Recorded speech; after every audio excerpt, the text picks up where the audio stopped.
This is another video by Hebrew in Israel. If you don't know who I am, my name is Yoel, and it's been requested quite a few times that I do something about the priestly blessing, the Birkat Kohanim.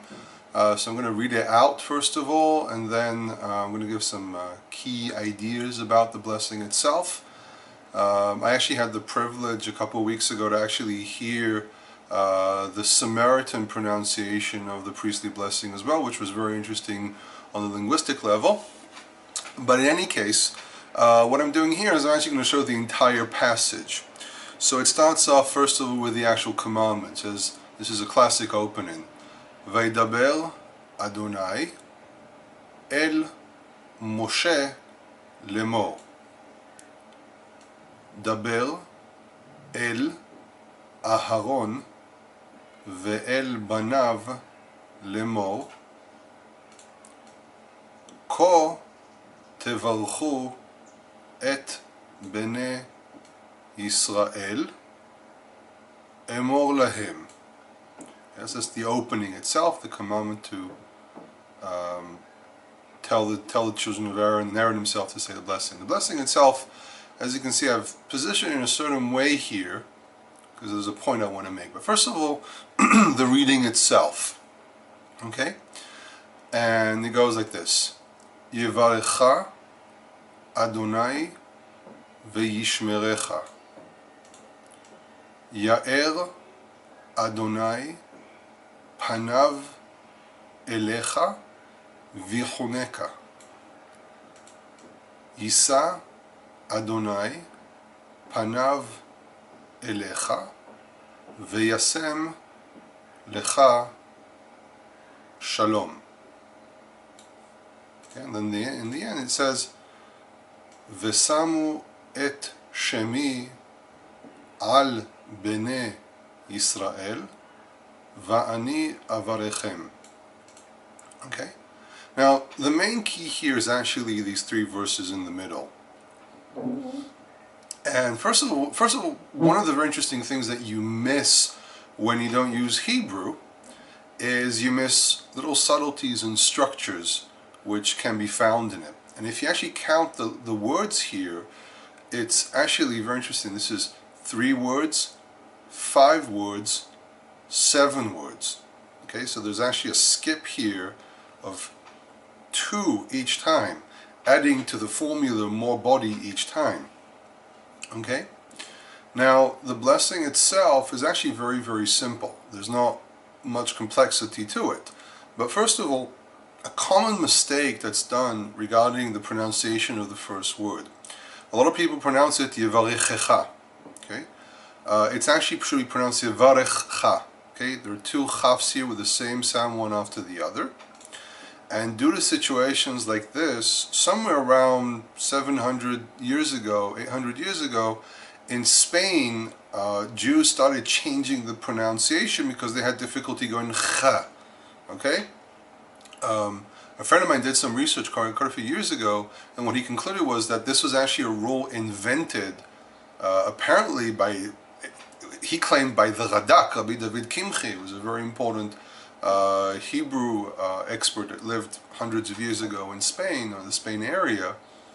And my friend claimed that he invented this rule, that if you have 2 consecutive letters which are exactly the same, and the first one appears with a shva, which is the 2 little dots here on the bottom, you pronounce it as a vocal shva. Now, by the way, this is against the regular rules of a silent shva, which I can't explain everything, but it's after a short vowel here, which is segol, etc. So it was more an issue of making it easier to pronounce. So this is actually yevarecha. Okay, no yevarechecha, yevarecha.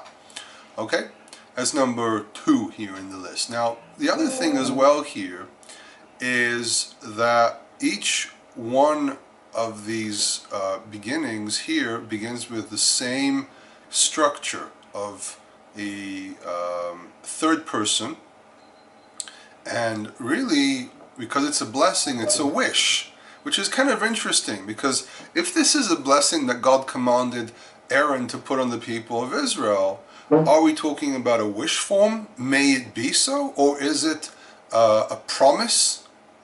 Okay? And this is one of the interesting things about what's referred to as command forms and future, because they're actually connected to one another historically. So, because the command form is something which is about to happen, which links it into the future. So you can say that this is a hope. I hope that this and this and this and that will happen. You can look at it as being a command, may this happen, or this will happen as a definite future. So it's another way of, 3 different ways of looking at these types of verbs. Notice that the name of God is always second here in the list, and that goes in accordance with verbal clauses in Hebrew, in biblical Hebrew, that actually have the verb before anything else. Okay, so you have Yivarecha, which is to bless, Ya'er, which is to shine. Okay, and it's a very interesting thing. In the ancient world, they had this blessing, may the forehead of a certain god shine upon you. So it's not the main idea of the blessing, but it's the same thing, because it's a similar thing, because there's an element here of the face. Okay, and then Yisa is from the root Nasa, which is to lift up. But to lift up is basically to turn your direction towards someone. Okay? And the whole idea is that when God favors you, He looks upon you, which means He has His supervision over you. Now also the word panav repeats itself twice here. Veishmerecha is from the root shamar, to protect, to keep. Elecha is a preposition with a pronominal suffix, which means towards you. Vichuneka is from the root chanan. Okay, so we actually, the suffix here has nothing to do with the root. This is a root that only has 2 consonants. Chanan is to show mercy, love, compassion. Okay, and the last one is vayasem lecha shalom. He will put on you peace. Now, peace is more or less what most people look for. I mean, basically peace and happiness. If you have peace, you're also happy. Also have to remember that even to this very day in our world, majority of the world is not in peace. There are many countries which are suffering. There are many countries where the citizens are just being butchered by their own leaders, unfortunately. And having peace means that if there's peace, there's also possibility to work with one another and bring prosperity to the world. So really, peace is the key element of probably prosperity and success around the world in general. And this is why when we greet one another, we say Shalom Aleichem, Aleichem Shalom, and other cultures do the same thing, because the moment you have peace, other things can follow. Now the last verse says here, V'samu et shemi al bnei Yisrael v'anei avarechem, and they'll place my name on the children of Israel, and I will bless them.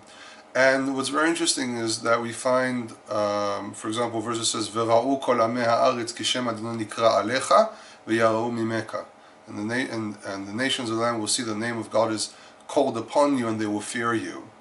Okay, the idea of because the Bible doesn't, there's no statues, no any statues of the God of Israel, and the only reference that we can actually have, a direct reference to the God of Israel, is his name, is speaking out his name, is the vocalized idea.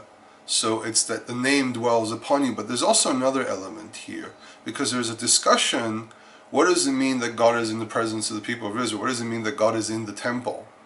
And we find in the Bible that at one stage, the recognition of the presence of God had to do with his name, and not with him actually physically dwelling or being in the temple itself. So we already see this idea in the temple, we see this in the priestly blessing, where God's presence and God's connection to us is actually through his name. And this is why I think a lot of people take a lot of emphasis on the issue of knowing the right name, etc. And I can understand the reason for that, because really the only real direct connection that most people are going to have with the God of Israel is actually through his name. And so this is why I also understand the criticism about hiding his name and not using his name, which there is a point to that criticism. In any rate, notice the fact that the name of God is invoked 3 times, which is basically emphatic. You could have just said it once, but no, there's a point to be made here. The name of God is to be on the people of Israel. The name of God is to be pronounced over the people of Israel, and that makes it a very, very important thing. I hope this clarifies a little bit more about the priestly blessing, some issues of Hebrew, some issues of thought. If anyone has any comments, you know where to leave them. And if anyone wants to be in touch with me, you can go to my Facebook page, HebrewInIsrael@gmail.com. Sorry, Hebrew in Israel. And then you also have my email, HebrewInIsrael@gmail.com. I also provide Hebrew lessons if you don't know this. And you can just sign up, and when I have an opening, I can join you to the classes that I give. And other than that, you know, if anyone needs anything in the field of Hebrew, just contact me. I'll do my best to help you out. Have a great day.